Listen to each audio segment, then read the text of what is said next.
नमस्कार दोस्तों, मैं राहुल स्टडी विद 87 से और हम लोग पढ़ रहे हैं हिस्ट्री की सीरीज़।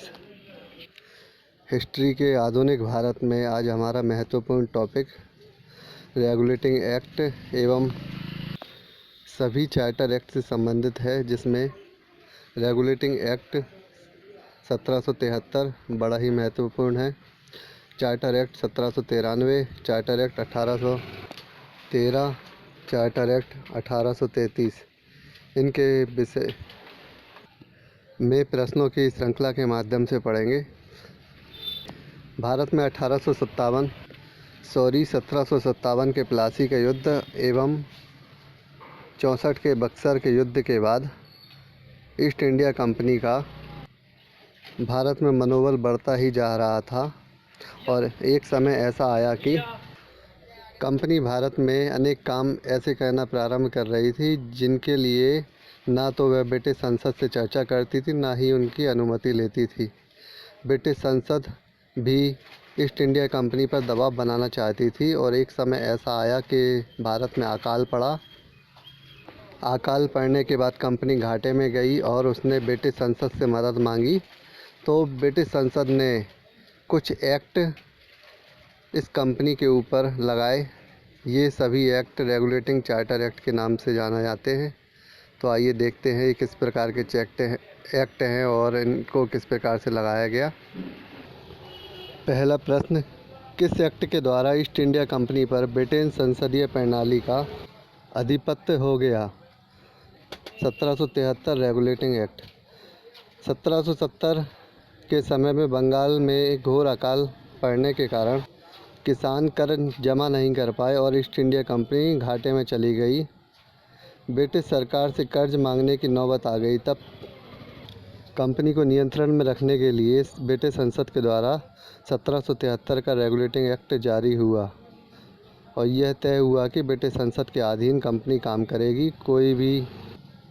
अगर कंपनी कोई भी डिसीजन भारत में लेती है तो उसके लिए उसे ब्रिटिश संसद से आदेश लेना होगा।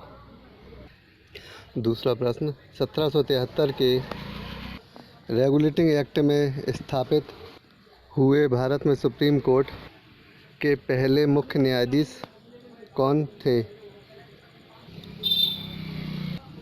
कई बार पेपरों में पूछा गया प्रश्न है।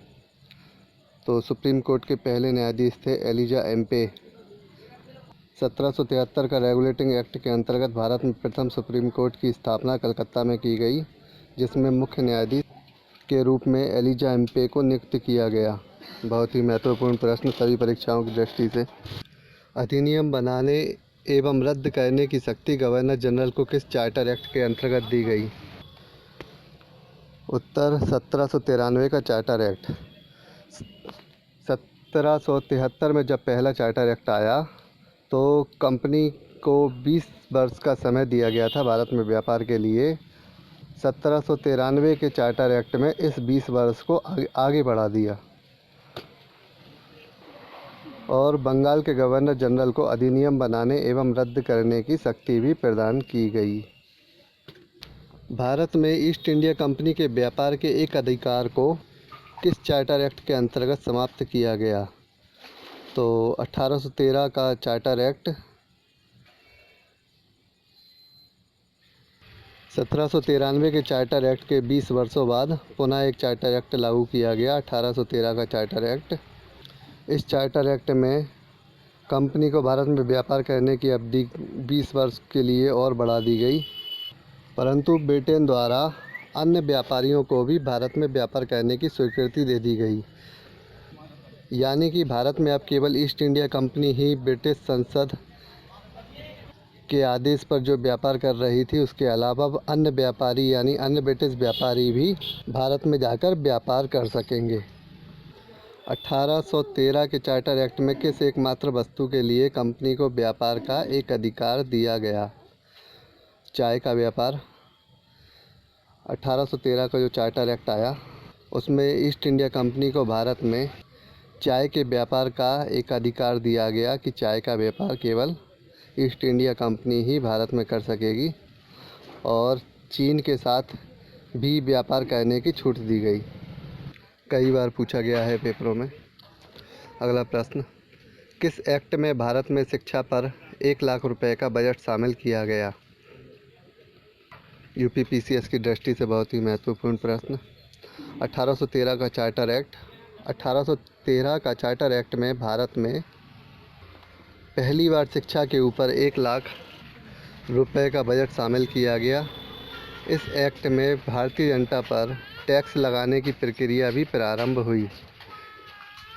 इस एक्ट में अंग्रेज़ों को भारत में ईसाई धर्म के प्रचार की छूट दी गई और पहला चर्च कोलकाता में खोला गया। तो आइए देखते हैं अगला प्रश्न।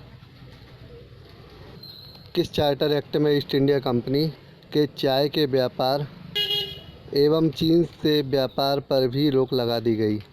1833 का रेगुलेटिंग एक्ट। काफ़ी बार पेपरों में पूछा गया प्रश्न है, बहुत ही महत्वपूर्ण। 1813 के एक्ट में ईस्ट इंडिया कंपनी को चाय के व्यापार पर छूट दी गई थी। 1833 के एक्ट में इस पर भी रोक लगा दी गई, यानी कि जो चाय का एक अधिकार व्यापार और चीन से व्यापार दोनों पर ही रोक लगा दी गई। ये सभी प्रश्न सभी परीक्षाओं की दृष्टि से बहुत ही महत्वपूर्ण हैं, अक्सर पूछे जाते हैं चार्टर एवं रेगुलेटिंग एक्ट के विषय में। ये सभी ऐसे चुनिंदा टॉपिक हैं जिन पर से सभी परीक्षाओं में प्रश्न पूछे जाते हैं। इनके बारे में आपको जानकारी होनी चाहिए। मेरे इन प्रश्नों की श्रृंखला के माध्यम से आप कॉपी में अपने नोट्स भी बना सकते हैं, चाहे प्रश्नों के माध्यम से, चाहे इन टॉपिक को पॉइंट वाइज भी लिख सकते हैं। यह रिवीजन बहुत ज़रूरी है। अगर आप इन टॉपिक्स को एक बार पढ़ने के बाद इनका रिवीजन करते रहें तो ऐसा नहीं हो सकता कि एग्ज़ाम में आप इन प्रश्नों को ना सॉल्व कर पाएँ। तो यह थी हमारी महत्वपूर्ण प्रश्नों की श्रृंखला। इस प्रकार के प्रश्नों की श्रृंखला आगे पाने के लिए चैनल को सब्सक्राइब कर लें। वीडियो पसंद आती है तो लाइक एवं शेयर भी ज़रूर करें। धन्यवाद।